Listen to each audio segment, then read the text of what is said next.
સામાન્ય રીતે ઉનાળાની અંદર એટલે કે માર્ચ એપ્રિલ મે મહિનાની અંદર આપણી ગૃહિણીઓ વર્ષભરનો મસાલો ભરતા હોય છે. મસાલાનો મતલબ મરચું, હળદર, જીરું તમામ. અને આનો જ લાભ લઈ આ સિઝનમાં આ મસાલામાં ડુપ્લિકેશનનું પણ ચલણ વધે છે. એવો પર્દાફાશ ઊંઝાથી થયો છે. ઊંઝા આખા એશિયામાં જીરું અને ઈસબગુલ માટે પ્રખ્યાત છે. ક્વોલિટી માટે પણ પ્રખ્યાત છે, ક્વોન્ટિટી માટે પણ પ્રખ્યાત છે.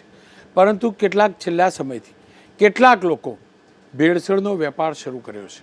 જીરાની અંદર તમને જાણીને દુઃખદ આશ્ચર્ય થશે, સિમેન્ટ શુદ્ધ મિલાવવામાં આવે છે. જે પર્દાફાશ થયો છે એ બાતમીના આધારે 3 દિવસ સુધી વોચ ગોઠવી ફૂડ એન્ડ ડ્રગ્સ કંટ્રોલ વિભાગે અને દાસજ રોડ ઉપર આવેલા મંગલમૂર્તિ ગોડાઉન પર દરોડો પાડ્યો. આ સમયે ગોડાઉનમાં ફેક્ટરીની જેમ નકલી જીરું બનાવવામાં આવતું હતું. જીરું બનાવવામાં આવે, જીરું કુદરત આપણો ખેડૂત ઉગાડે અને કુદરતે પકાવતો હોય છે, પણ જીરું અહીંયા બનાવવામાં આવતું હતું. અહીંયા ગોળમાં સિમેન્ટની ભેળસેળ કરવામાં આવતી હતી અને નકલી જીરું બનાવવામાં આવતું હતું. અહીંથી 48 બોરીઓમાં સંગ્રહાયેલું 3,360 કિલો નકલી જીરું સીઝ કરાયું છે. 5,04,000ની કિંમતનું છે. તમામ મસાલાની અંદર સૌથી વધુ કિંમત જીરાની હોય છે. અગાઉ ફેબ્રુઆરી મહિનાની વાત કરી લઈએ તો ફેબ્રુઆરીમાં ઊંઝાના મકતુપુરમાં પણ નકલી જીરું બનાવવાની ફેક્ટરી ઝડપાઈ હતી. 99,490 રૂપિયાનો આ જ પ્રકારનો જથ્થો જપ્ત થયો હતો. વાત માત્ર જીરા પૂરતી નથી. મિલાવટખોરો તમામ મસાલાની અંદર મિલાવટ કરે છે. મરચાની અંદર લાકડાનો વેર એટલે કે લાકડાની ભૂકી મિલાવે છે. આ તો કેવી નફાખોરી! આનાથી સાવધાન થવું જરૂરી છે. વિભાગને પણ સતર્ક કરવો જરૂરી છે. કારણ કે વિભાગ પણ જો સતર્ક રહે તો આ હદ સુધી મિલાવટ ન થાય. ખાદ્ય પદાર્થોની અંદર મિલાવટના અનેક કિસ્સા આવે છે. વિભાગ કાર્યવાહી પણ કરે છે, પણ એમાં કેટલાક ઠેકાણે ક્ષતિ પણ છે. આ પાપ છે અને આવું પાપ કરનારાઓથી સતર્ક થવું જરૂરી છે. આવું પાપ કરનારાઓને રોકવા જરૂરી છે. એમનો પર્દાફાશ કરવો જરૂરી છે. આપ કલ્પના કરો, સિમેન્ટ મળાવેલું જીરું, વરિયાળીને સિમેન્ટ અને ગોળથી મળાઈને બનાવેલું, એ આપણા પેટમાં જાય, શું હાલત થાય? શું હાલત થાય આપણી હોજરીની? લાકડામાંથી બનાવેલું મરચાંનો પાવડર આપણા પેટમાં જાય તો શું હાલત થાય? કેમ કે અહીંયા વાત ઊંઝાની છે. ઊંઝા ઉત્તર ગુજરાતના તમામ લોકો જાણે છે કે રોડ ઉપરથી નીકળીએ ને એટલે જીરાની સોડમ આવે છે અને એ સોડમ વિશ્વભરમાં પ્રખ્યાત છે. પણ આ પ્રકારની કરતૂતોના કારણે પ્રમાણિક વેપારી, પ્રમાણિક ઉદ્યોગપતિઓને પણ ભોગવવાનું આવે છે. એટલે જ મેં વેપારી એસોસિએશનના પૂર્વ પ્રમુખ સીતારામભાઈ સાથે વાત કરી છે. સીતારામભાઈ, ઊંઝાની અંદર જીરાના મિલાવટના અનેક કિસ્સા વારંવાર સામે આવે છે. કોણ છે આ લોકો જે આ મિલાવટખોરી કરે છે? આખું ષડયંત્ર ચાલે છે કેવી રીતે? આ જે લોકો કરે છે એ માનવજાત માટે એક હાનિકર્તા છે. અને ઊંઝા એપીએમસીમાં બધો ખેડૂતોનો શુદ્ધ માલ જ આવે છે, પણ ત્યાંથી એ લોકો લઈ ગઈને અને બહાર દૂર દૂરના રાજસ્થાનમાં પણ મતલબ ઇન્દોર ખાતે દૂર દૂરની ફેક્ટરીઓમાં એ લોકો મિક્સિંગ કરીને માલ વેચે છે. એ મિક્સિંગમાં એ લોકો કોઈ કેવા જાતના પદાર્થો નાખતા માનવ જાતને હાનિ કરતા હોય છે. એના લીધે ખેડૂતોને પણ માર પડે છે અને સારા પ્રામાણિક વેપારીઓને પણ માર પડે છે. સીતારામભાઈ, પરંતુ જે લોકો પકડાય છે એ ઊંઝાના જ ફેક્ટરી માલિકો હોય છે ને? કેમ કરે છે આ રીતે? શું ફાયદો મેળવવા માટે આ પ્રકારની મિલાવટખોરી કરે છે અને બાકીના વેપારીઓ મૌન કેમ હોય છે? એ લોકો જીરું, ઓરિજિનલ જીરું જે કિસાનોનું જે વેચાય છે 340થી 50 રૂપિયા કિલો બજારમાં વેચાતું હોય છે, એના સામે આ જીરું 150થી 60 રૂપિયા વેચતા હોય છે. એટલે અઢળક નફો મળતો હોય છે. એટલે લોકો આ કૃત્ય તરફ વળતા હોય છે. સીતારામભાઈ, આખા દુનિયાની અંદર ઊંઝાનું જીરું વખણાતું હતું, પરંતુ છેલ્લા કેટલાક વર્ષોથી મિલાવટખોરીના અનેક કિસ્સા સામે આવે છે.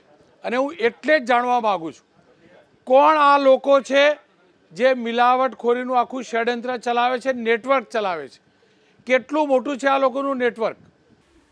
એ લોકો સાઈડના લોકો પોતે ઓરિજિનલ વેપારીઓ નથી હોતા. ઓરિજિનલ જે પ્રમાણિક વેપારી ઊંઝા માર્કેટો એપીએમસીમાં એકદમ શુદ્ધ અને પરિશુદ્ધ માલ જ આવતો હોય છે.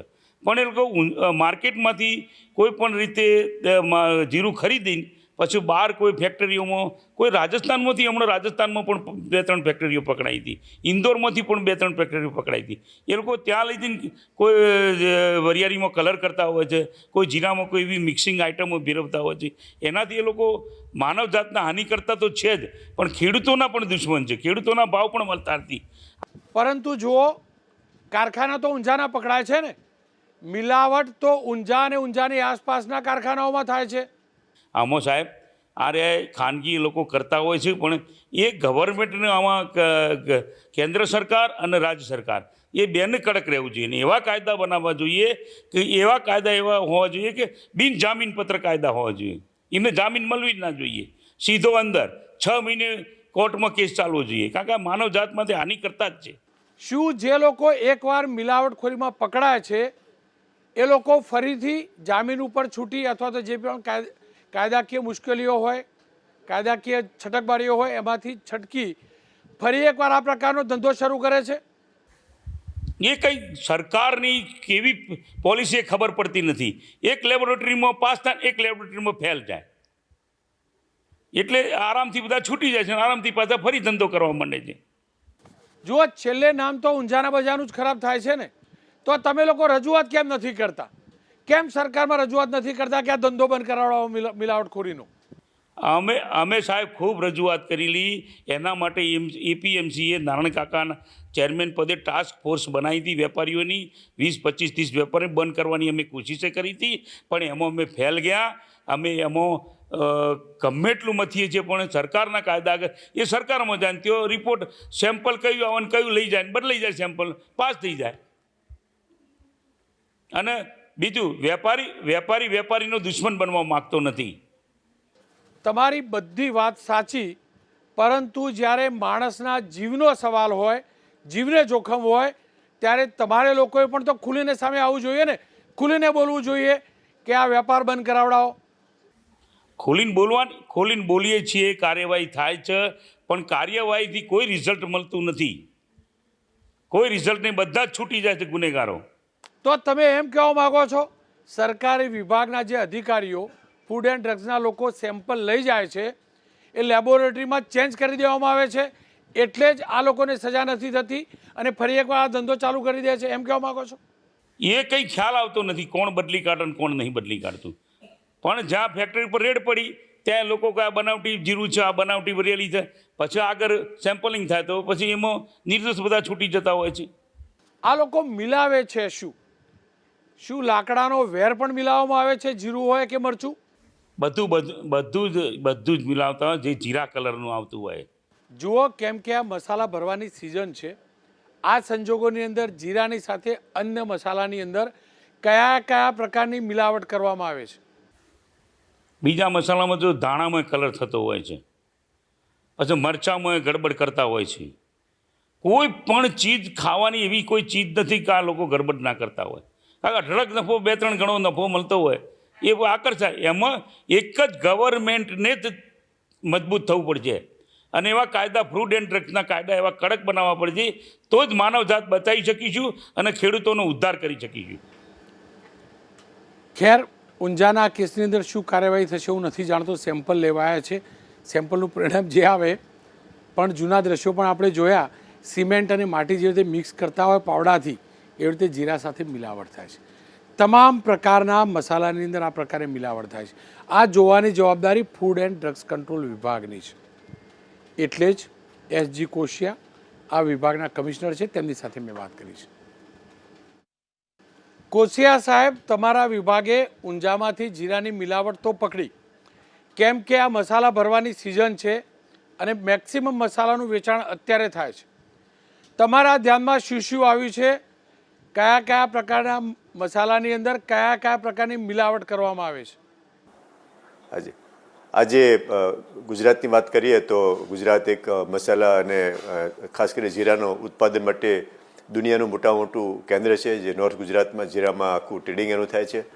તો અમે અમારા અનુભવથી અને વર્ષની અંદર લગભગ આવા ત્યાં હજારો ટન જીરાનું ટર્નઓવર થાય છે, હજારો વેપારીઓ ત્યાં છે, ઉત્પાદકો છે, ફાર્મર છે, પણ વર્ષે 7-8 બ્લેક શીપ જે આવું ખોટું કરવાવાળા લોકો હોય કે જીરાની અંદર ભેળસેળ કરતા હોય તો એ લોકો ઘાસમાંથી નાના ટુકડા કાપીને સૂકવીને જીરા જેવા સાઇઝ બનાવે, એના ઉપર કોઈ વખત કેમિકલ સિમેન્ટ કલર કે બીજું અન્ય એવું લગાવીને એક જીરા જેવો દેખાતો આભાસ ઊભો કરે. અને આ નકલી જીરું જે હોય આમ દેખાવામાં જીરાનો જેવો દાણો દેખાય પણ એમાં સ્વાદ કે સ્મેલ કશું ના હોય, કારણ કે એ સિન્થેટિક કે ડુપ્લિકેટ છે. તો એ જીરું એ આજે 20-30 રૂપિયામાં કિલો આવું નકલી બની જાય તો એ આખું જો કોઈના હાથમાં નકલી જીરું આવે તો ખબર પડી જાય. તો આ લોકો શું કરતા હોય, એને એક એડલ્ટરન્ટ તરીકે એક ભેળસેળ કરવા માટે વાપરતા હોય છે. આજે 100 કિલો એકદમ પ્યોર જીરું હોય ચોખ્ખું, એની અંદર 10 કિલો આવું એડલ્ટરન્ટ નાખી દે તો એનો 10 કિલો એટલે 10% વેઇટ વધી જાય. આજે આપણા હાથમાં 100 દાણા હોય એમાં 10 દાણા ખરાબ આવે તો જલ્દી ખબર પણ ના પડે. આ રીતે લોકો સાથે છેતરપિંડી થતી હોય છે. પણ આવું જે હોય બહુ ફ્રિકવન્ટ નથી બનતું. વર્ષની અંદર 5-6 આવા બ્લેક શીપ પકડાતા છે અને અમારી ટીમ એ લોકોનું ઇન્ફન્ટાઇલ ડેથ થાય એના માટે એકદમ કાર્ય કરતો હોય છે. બીજી વખત જે વાત કરીએ ભેળસેળમાં, તો કોઈ વખત જે આપણું મરચું હોય તો એની અંદર એને એકદમ એટ્રેક્ટિવ કરવા માટે સિન્થેટિક લાલ કલર નાખતા હોય છે.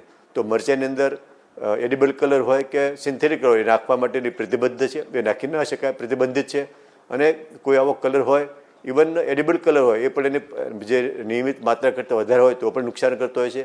પણ ઘણી વખત મરચાંને એકદમ લાલ કરવા માટે એમાં મરચાંના ડીટા હોય, બીજો લાકડાનો વેર હોય, એ બધું મિક્સ કરી નાખે. આજે કોઈ વસ્તુ પાવડર થઈ જાય ત્યારે એ ગ્રાહકને એને જુદું પાડવું કે ઓળખવું તકલીફ પડતી હોય છે. આજે આખું મરચું હોય તો આપણે એને શોધી શકીએ આ મરચું જ છે, પણ જ્યારે પાવડર થઈ જાય, લાલ કલર થઈ જાય તો એ મરચાંનો કલર એની સાથે બીજો કયો લાલ કલરનો પાવડર આવ્યો તો આપણને તકલીફ પડતી હોય. તો આની અંદર જ્યારે આવું જે લાકડાનો વેર હોય, મરચાંના ડીટા હોય, બધું ગ્રાઇન્ડ કરીને એ બધું મિક્સ કરે તો લાલ કલરનો ઓછો થાય. તો એને ઓરિજિનલ લાલ કલર જેવું કરવા માટે, વધારે લાલ દેખાવડું કરવા માટે ઘણી વખત એઝોડાઈ જે કેમિકલ હોય છે, જે ખાવા માટે હોતા જ નથી, સિન્થેટિક કલર માટેના હોય છે, તેવા ડાયનો ઉપયોગ થતો હોય છે જે કાર્સિનોજેનિક કેન્સર કરતા હોય છે. તો અમારા આ તપાસની અંદર તો કોઈ વખત આ નકલી જીરું હોય, મરચાં હોય તો એની અંદર આવો લાલ કલર હોય. જુઓ, તમારો વિભાગ છાપેમારી તો કરતો હશે, હું ના નથી પાડતો, કરે જ છે એટલે જ આ સમાચાર આવે છે. આમ છતાં પણ આ મિલાવટખોરી અટકતી નથી, એની ઉપર અંકુશ નથી આવતો. શું અધિકારીઓ સેમ્પલિંગ પ્રોપર નથી કરતા, અથવા તો જે વેપારીઓ આરોપ લગાવે છે કે સેમ્પલ બદલાઈ જાય છે અને કસૂરવારો છૂટી જાય છે, એ કારણ હોઈ શકે કે પછી મિલાવટખોરીને લઈ મજબૂત કાનૂન નથી, એક કારણ હોઈ શકે. હા, એટલે આજે જે ફૂડ સેફ્ટી સ્ટાન્ડર્ડ એક્ટ જે નવો 2006નો આવેલો છે એના અંતર્ગત ફૂડ સેફ્ટી સ્ટાન્ડર્ડ રૂલ્સ આવેલા છે. તો એમાં ગ્રેડેડ પેનલ્ટીની વાત છે. આજે જો ભેળસેળની વાત કરીએ તો જે આમાં ખોરાકમાં 2-3 જાતના નમૂનામાં ફેલ આવતો હોય છે. ઘણી વખત મિસબ્રાન્ડ આવતા હોય છે, ઘણી વખત સબસ્ટાન્ડર્ડ આવતા હોય છે અને ઘણી વખત સેમ્પલ અનસેફ આવતો હોય છે. તો જે મિસબ્રાન્ડ હોય, જે લેબલ્ડ શક્તિ હોય કે ભેળસેળ એવી હોય કે જેનાથી સ્વાસ્થ્યને નુકસાન ન થાય, તો એવા કિસ્સાની અંદર એડ્યુકેશન થતું હોય છે, દંડ થતો હોય છે. અને ગુજરાતે અત્યાર સુધીમાં 8000થી પણ વધારે એડ્યુકેશનના કેસો દાખલ કરેલા છે અને મોટા પાયે કરોડો રૂપિયામાં દંડ પણ વસૂલ કરાવ્યો છે. જ્યારે આ મરચાંની અંદર કલર હોય કે બનાવટી જીરું હોય તો એ લેબની અંદર અનસેફ સામાન્ય રીતે ડિક્લેર થતા હોય છે. અનસેફ એટલે સ્વાસ્થ્યને નુકસાનકારક વસ્તુ છે. તો એવા કિસ્સાની અંદર ક્રિમિનલ પ્રોસિડિંગ દાખલ થતા હોય છે, એની સામે કોર્ટ રાહે ફોજદારી કેસ દાખલ થતા હોય છે. અને આ કોર્ટ રાહે જે કેસ ચાલતા હોય એની અંદર દંડ અને સજા બંનેની જોગવાઈ છે. અત્યારે ગુજરાતમાં લગભગ 450 જેટલા આવા ક્રિમિનલ કેસ ચાલી રહેલા છે. અમુક કેસનો ચુકાદો પણ આવેલો છે. તો લગભગ આમાં 45%થી વધારે કન્વિક્શનનો રેટ પણ આપણે ત્યાં આવે છે. અહીંયા સવાલ નૈતિકતાનો છે. કાનૂન હોવો જ જોઈએ, કાનૂની પ્રક્રિયા પ્રમાણે કાર્યવાહી થવી પણ જોઈએ, પણ માણસની નૈતિકતાનું હનન થઈ રહ્યું છે. આ મિલાવટખોરો ભૂલી જાય છે કે મિલાવટ કરી માર્કેટની અંદર એમની જે પ્રોડક્ટ મૂકે છે એવી જ રીતે અન્ય મિલાવટખોરો પણ અન્ય પ્રોડક્ટ મૂકે છે. એટલે મિલાવટખોરના પરિવારની અંદર પણ મિલાવટખોરીવાળો બીજો સામાન આવતો હશે. કાનૂનનો ડર હોય કે ન હોય, વિભાગનો ડર હોય કે ન હોય, કમસે કમ મિલાવટખોરો કુદરતથી તો ડરે. અને જો નથી ડર્યા ત્યારે આપણા સ્વાસ્થ્ય માટે આપણી જવાબદારી છે કે આ પ્રકારના મસાલા ખરીદતા પહેલાં એની પૂરી ચકાસણી કરી શકીએ. ચકાસણીના અલગ અલગ પરિમાણ હોઈ શકે જેનાથી આઈડિયા આવી જાય. માત્ર સસ્તું મળી રહ્યું છે એટલે ખરીદવા ન જઈએ.